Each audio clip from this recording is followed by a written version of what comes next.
presented by माँ Durga music.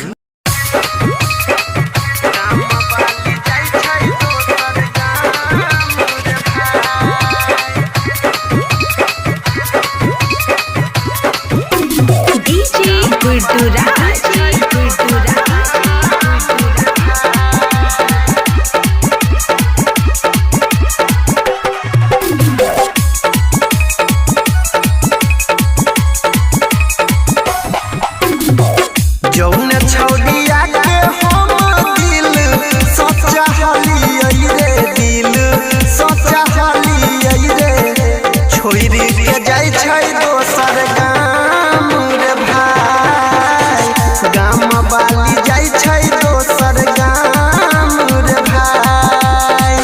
जौन छौड़िया के हम दिल सोचा हलियै रे, दिल सोचा हलियै रे, गाम वाली जाय छै दोसर गाम रे भाई, गाम वाली जाय छै दोसर गाम रे भाई।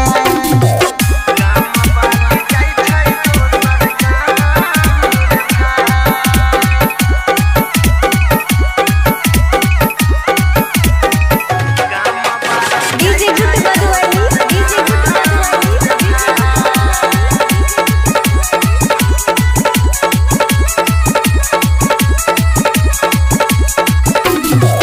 जौन छौड़िया के खातिर भैया से पिटैलियै रे, भैया से पिटैलियै रे, उहे छौड़िया जाय छै बिसराई रे भाई।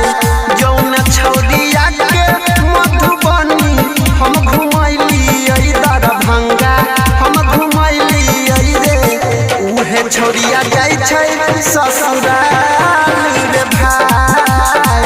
जौन छौड़िया के हम दिल सोचा हलियै रे, दिल सोचा हलियै रे, छोड़ के जाय छै ससुराल रे भाई, गाम वाली जाय छै दोसर गाम रे भाई।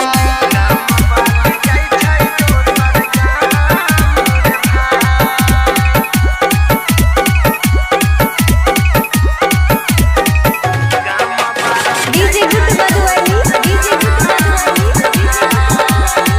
अभी आप सुन रहे हैं तेनवाही से माँ दुर्गा म्यूजिक की प्रस्तुति।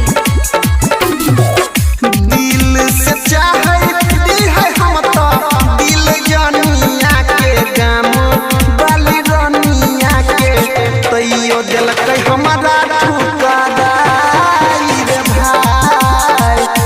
यादव अनिल के छोड़ के रंजन देवेन दर के, सारा बन देवेन दर के, लेलकै उ छोड़िया अपनाई रे भाई। जौन छौड़िया के हम दिल सोचा हलियै रे, दिल सोचा हलियै रे, छोड़ के जाय छै दोसर गाम रे भाई, गाम वाली जाय छै दोसर गाम रे भाई। presented by माँ दुर्गा म्यूजिक।